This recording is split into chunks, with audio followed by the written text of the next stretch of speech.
Good morning, guys. Welcome to a not so sunny day here in Port Douglas. Um, there's some events going on this week in Port, hence why I'm here. Running festival today. I'm not running, but my better half is running, so she's doing a half marathon this morning. And there's the Grand Fondo bike ride tomorrow, which is unfortunately going to be the last. Anyone who's from Port Douglas knows the amazing ride and the scenery from Cairns to Port.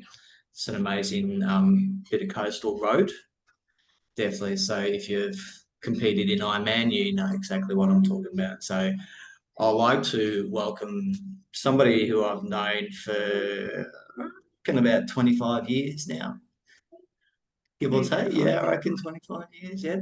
So Joe used to be my old manager when we worked in hospitality in retail. So and we've stayed very good friends over these years, and I would like to welcome Joe to the chat. So hello, Joe. How are you? Hi, Ben. I'm great. And yourself? Yeah, I'm good. I'm good. So thanks for giving having this opportunity just to have a chat about men's health and obviously with the lead up coming up to Movember, obviously what I'm doing at the moment is pre-recording a lot of these chats. Just it's a lot more convenient for people and for yourself.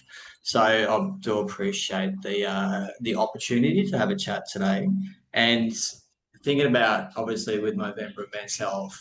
You know a lot of things that I do for Movember and also for women's health, but I want to get a perspective from yourself, from a woman, someone from your vintage, I should say, just to get a kind Thank of you.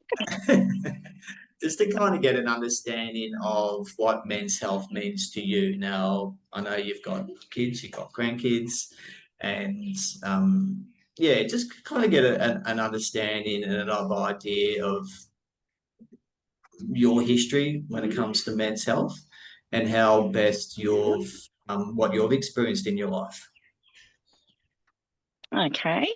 Well, I might start with I remember when my son was around 18, um, he went to a boys' school and stuff, and they all had boys' school ties, and they had a solid group of boys together.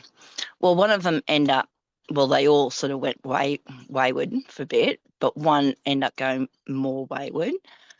And he was getting help and he was getting back on track again. And the boys all caught up with him out in town. And then the next morning, they woke up to a horrible phone call. His dad had found him hung in a tree in his backyard. That was so devastating with a group of young teenagers not knowing what is the best avenue for him to go, because I always had an open door at home. I was very grateful and very blessed that these boys come to me and speak to me. I didn't know much about young suicide in males. I knew more about females, hence being a female. So men and boys they have a different understanding to way people do deal with their lives. It's not a selfish act for suicide, I don't believe. That's my personal thing. But anyway, getting back to this. So I was happy for all the boys to come around home. I was there to speak to them when they needed to speak. But then it got out of my realm. I had a very good friend who was a psych nurse. So I reached out to him to find out the best avenue to go. And the best avenue was what I was doing, just being open, having a door open. They could come to me and chat whenever they wanted to, and they did. The boys struggled a lot because they found it so selfish that this boy had done this. I don't believe suicide is a selfish act. That is my thing. It's reaching out and not belonging. I've been a suicidal person all my life from a very young child, but hence I'm supposed to be here. Why? And I am still here. My last suicide attempt was 6 years ago, which ended me back in the psychiatric unit, which was devastating because I promised myself as a teenager I would never, ever go back there.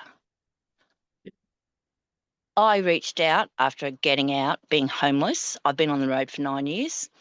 Um, and reaching out and finding the best avenue is probably the hardest thing, because there's so many places there, but are they the right places for you? So never give up on anything, because there is always hope. And that's how I feel about suicide in males or females. I don't know what else to say, Ben. No, no, that's amazing, and thanks for sharing that. It's it can definitely be tough, and especially at that age too. I've taken on the using some of the comments that you've just said about having an open door, stuff like that. With my boys, my boys, and Yes. I'm very open with them. And Yes. if they've got any concerns, any dramas, any issues, the door is always open. You know, one's right up the top at the moment, the other one's right down the bottom. So there's definitely a separation with seeing them physically, but there is that connection with my boys, and especially at that age, because Josh was, how old was he? 18 when that happens.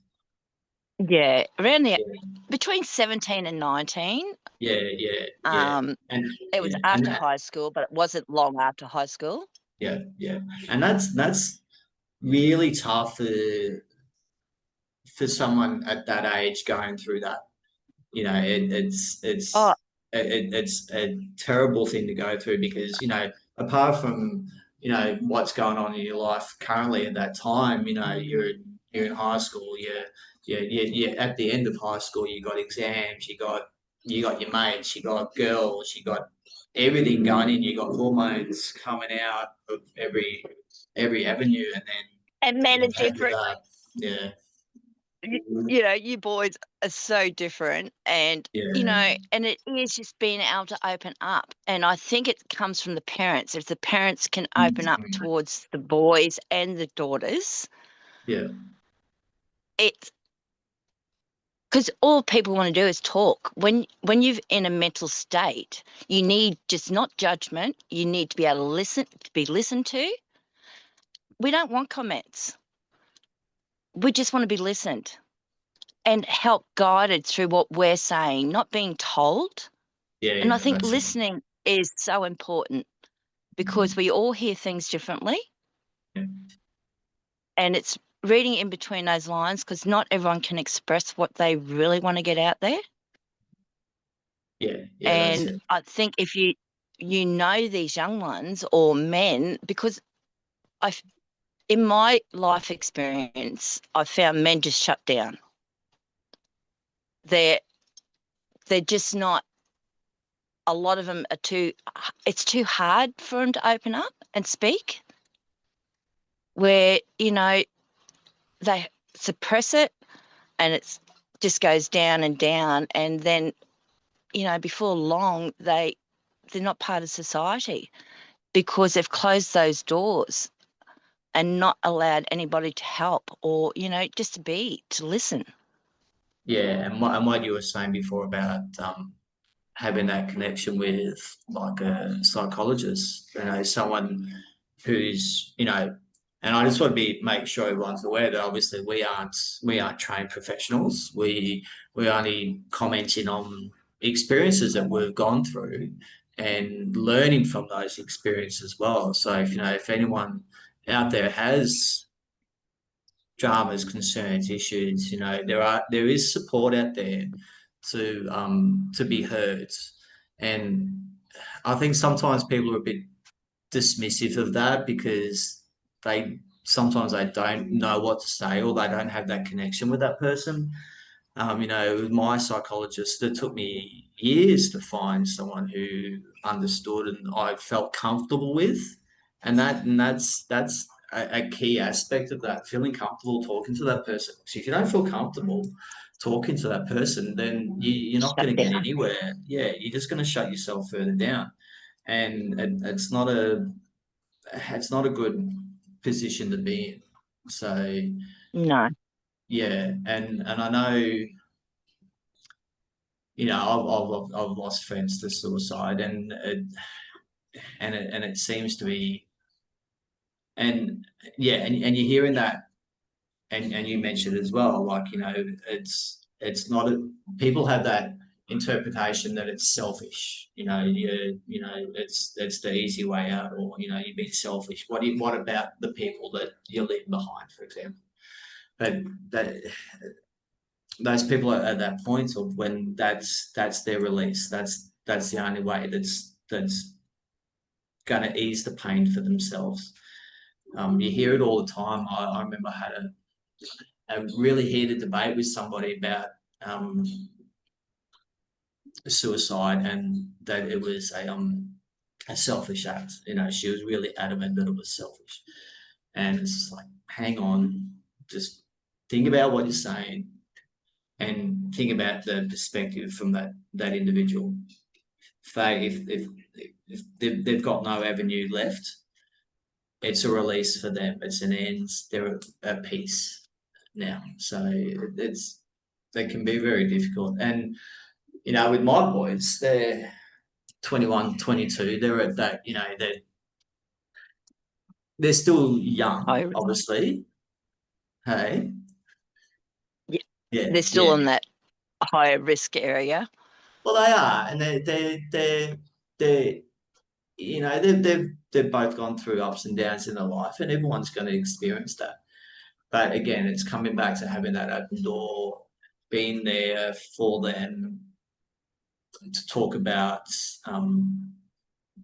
what they're going through. And I know some people think, oh, you know, I'm just talking to my dad. I don't want to mention anything to my dad. Well, that's fine. You know, let's have the resources that you can talk to somebody. You know, And I talk think to that's it, somebody Ben. It's outside of finding, that friendship. Yeah, yeah, finding those resources for each individual is the key, yeah, because there's so much out there, but it's finding what works best for each individual person. mm-hmm. Um, and you know, there is always a lifeline, and you do reach out, but sometimes they can be ignored, and then that heightens where you are, and that's a Yeah, hard thing. absolutely. Yeah, yeah, yeah, Um, yeah, but I think as a parent or as a partner or a mate, it's been there. It's just been there. You don't even have to say a word.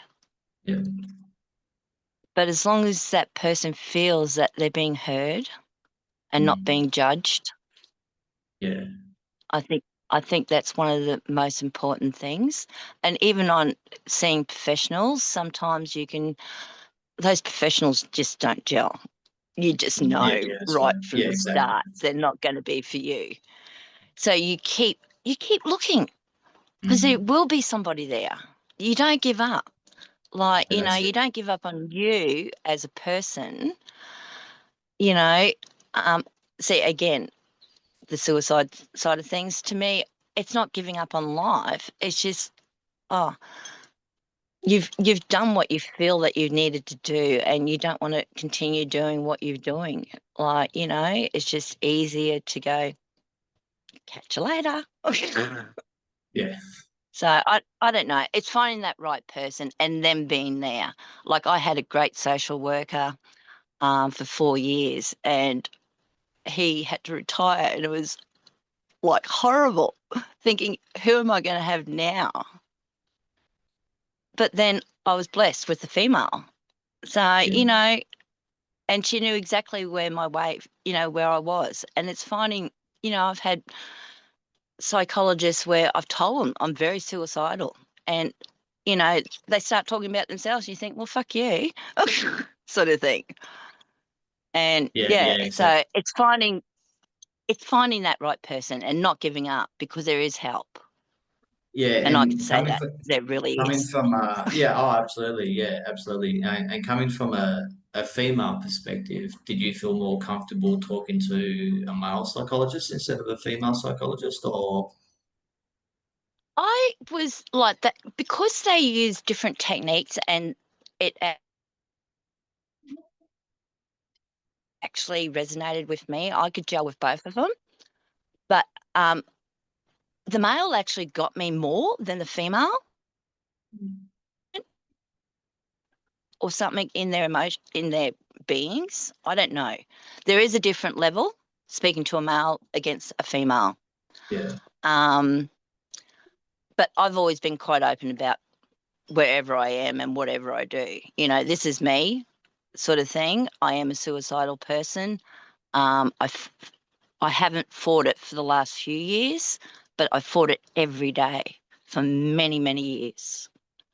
So it's believing in oneself and just, it's okay. It's okay to have those thoughts, but don't action them. And so how are you now?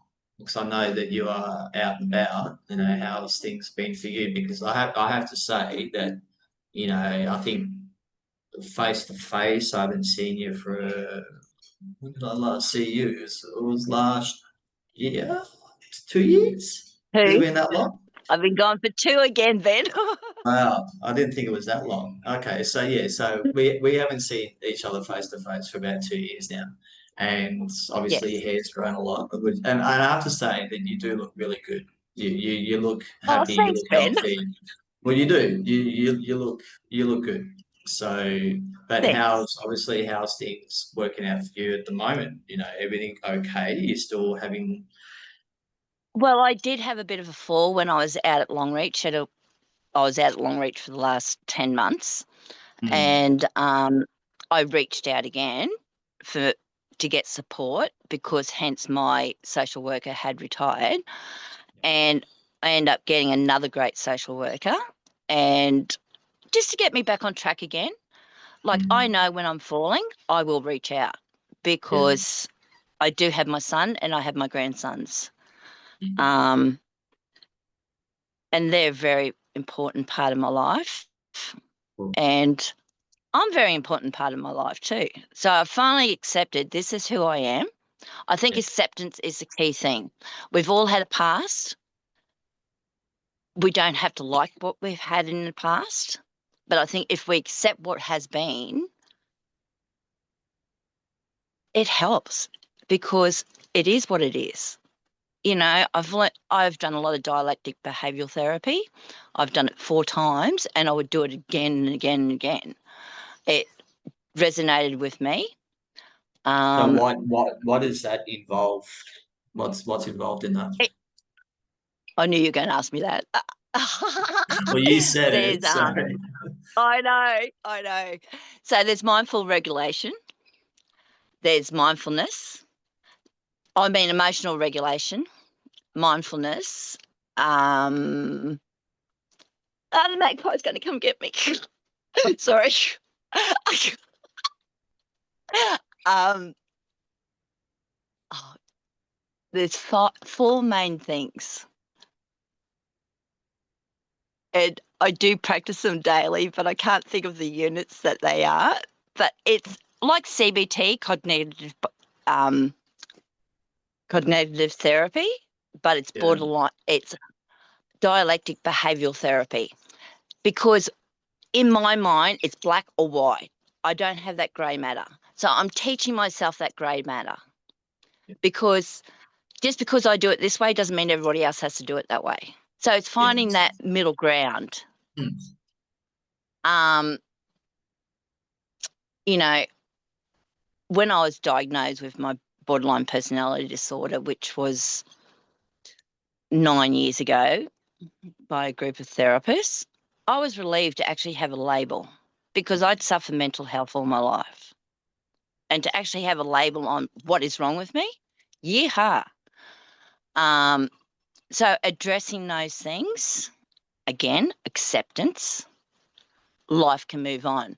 People that no longer serve me are just not part of my life. Like I have nothing to do with my birth mother, my birth father, my full blood sister, and my half brother. But I have my foster family and I have my adopted father and my half brother in my life. And that is important to me. It's not that I don't love and care for my birth family, but they don't serve me. I've accepted it, and that's what it is. See, I used to revel on, don't I?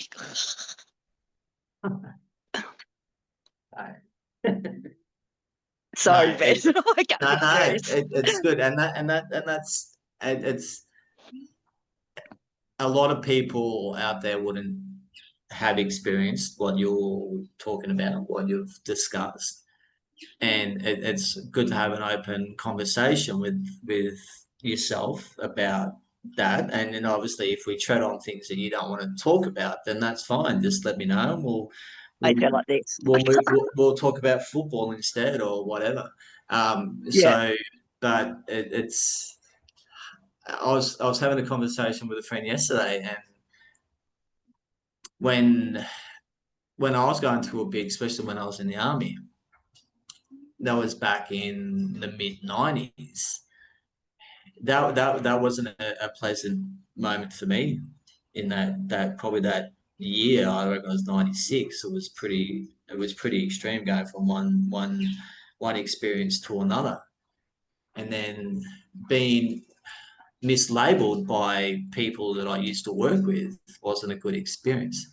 Now, if they ever saw me today and look at me going, okay, why has he got pink hair and a pink moustache and he's got everything pink? Well, that's then talking about what I do, what means a lot to me when it comes to obviously Movember and breast cancer awareness as well. Like having that support. I'm first to admit that I don't have a massive social network with people, but it's something that I do for myself to make people aware for what I do. Now, if it's the fact that I have to make an impact by colouring my hair, colouring my moustache, making an impact for when people see me, like this morning, for example, people commenting about the hair. A couple of people took some photos with me, stuff like that. It's getting awareness out there for what I do. And if it's me doing what I do, then I'm going to do that. I don't give a shit what people think. I think I'm it's making wonderful, Ben. I'm making a statement. Yeah, and I'm just making a statement. Now I can't recall if you saw me with my big beard that I had a few years back. But even then, that raised comments. And I remember when Jackson came home. Jackson's, for those who don't know, is my younger son. He came home. He had a lift. He got a lift home with one of his workmates, and his workmate saw me. He goes, "Is that your dad?" And he said, "Yeah." And obviously, he Sorry. loved the beard. Yeah, but even then, with Caleb, my older son, he when he was up here not too long ago performing, and he was saying to people like, that's my dad with the pink hair and pink moustache, and that's a thing that I absolutely love about my kids. Apart from the fact, obviously, they're my children, I love them to death, but it's that acceptance for what dad does, and they don't Yes. give a fuck what dad does. They know what dad does, and having that impact and having that conversation. you know he Half of his high school mates know who I am. Like, I remember I was flying out of Brisbane, and one of his mates was sitting 2 seats back. I didn't realize he was on the plane. And then Caleb sent me a message. So I said, "What, yada yada's on the plane." I said, "Oh, you should have told him who I was." And he goes, "Don't worry, he knows who you are." He knows. So You're going to want that, that. yeah, and that was good. And it's just not that. It's just and it's coming back to you and Josh, having that, and his mates, having that open door, being open to whatever concerns you may have, financially, And having, emotionally, physically, whatever the case is. There's that, you're there to talk. And I'm not there to judge. I'm not there to judge at all. It's like, okay, well, No. if you got a concern, let's look at it rationally and then decide what we can do moving forward. And I think everyone should have that with their kids. And you know what, Ben, in today's world with it's so much easier to get that information as well. Like when Mm. I was growing up in the 70s and 80s, we didn't have computers, we didn't have the internet. And so everything was, oh, go to the doctor, go to the psychiatrist, get prescribed medication. Let's see how you go. Where today's world, we can actually, as parents, sort of put a bit of a guideline, pros and cons, what can happen. We've got the research right there. Yeah, So even if we don't have the answers now, we can always find those answers. I yeah. think it was much harder back in my era. We didn't Well, have even that.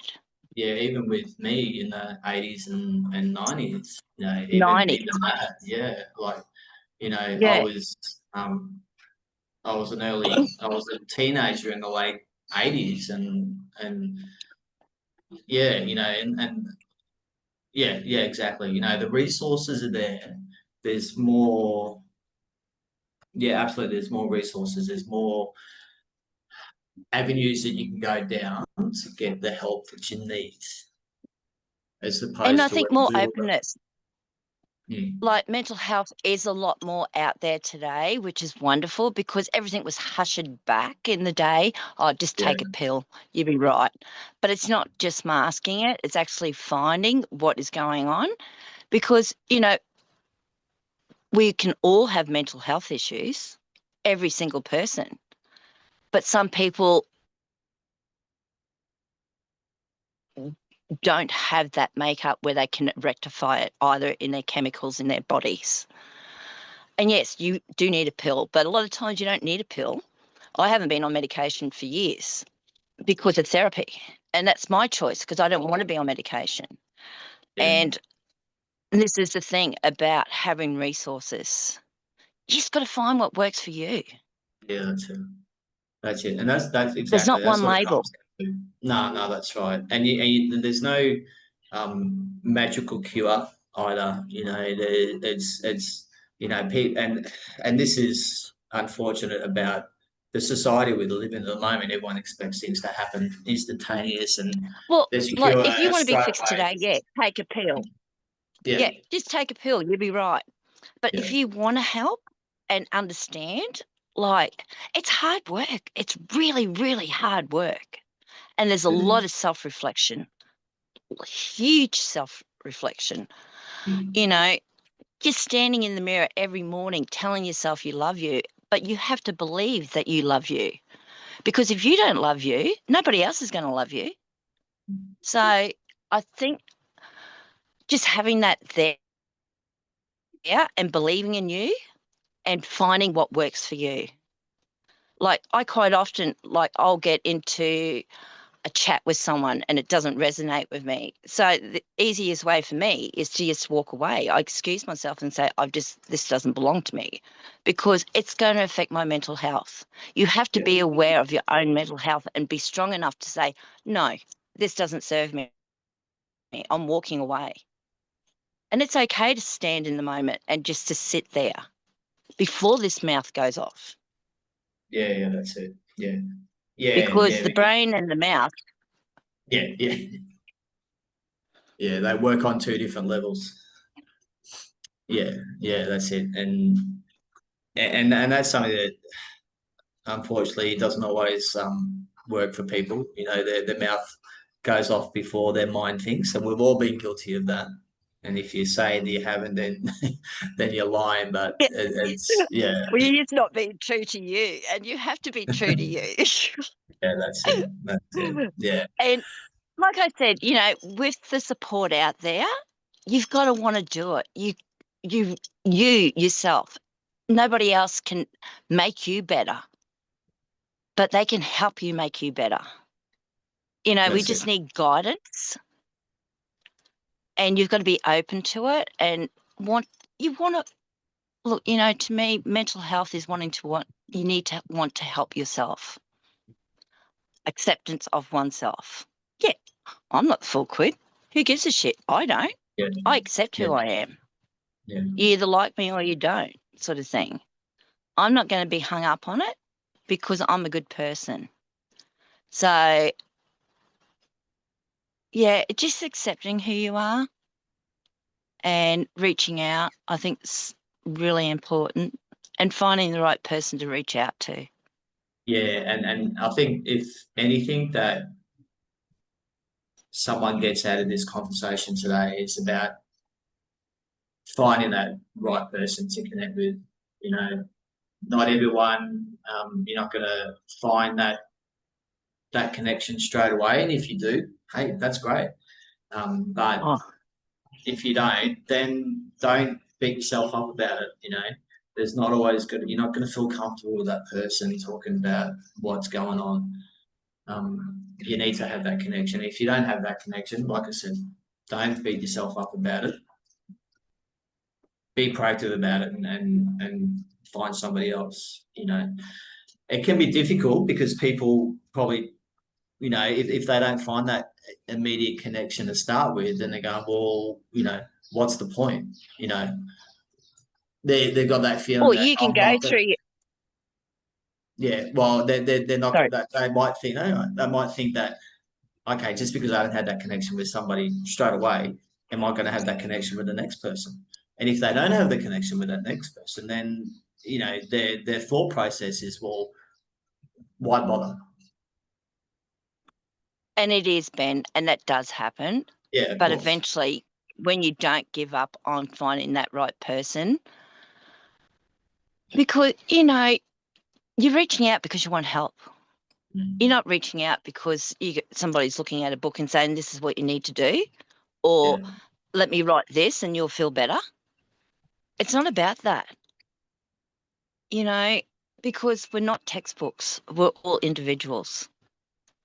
And it's amazing how many different levels of mental health there is in each person.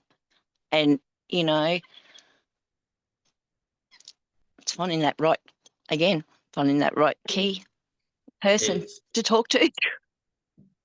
It is. I All have right. been through that many psychiatrists and psychologists and social workers. Like, I started my journey when I was 7. So, Yeah, and I'm 62 and I'm still here. you are, and you're looking fabulous. You're looking really good. All right, so no, that's quite okay. I will. I'll let you get on with the rest of your day. So All right, darling. I do appreciate the opportunity to have a chat, and it does mean a lot to me that we can catch up and have this conversation. Like I said at the start, you know, we've known each other for quite some time, and you're right, Yep. Mackay. So, oh, it's Maggie. Sorry. You'll That's see all this right. swooping bird go past me Yeah, all no, it's all the right. time. Right. Yeah, I might let you go inside, but yeah, Yeah. it's just again, thank you for the opportunity. Like I said, you're looking Oh, no, great. thank you, Ben. And No, thank that's you for okay. everything you are doing. Like, That's all honestly, you are such a blessing, and being part of my life for the last 20 odd years. I think it's closer to 30 to tell you the truth. Oh, it'd be 20. right. Oh, no, 25. No, it'd be Yeah. 25, 2000. Yeah. Yeah, Yeah. yeah. So yeah, that's all right. All right. Feel like that. All right. All right. Take care of Thank yourself. you. All right. Love you heaps. Okay. Will do.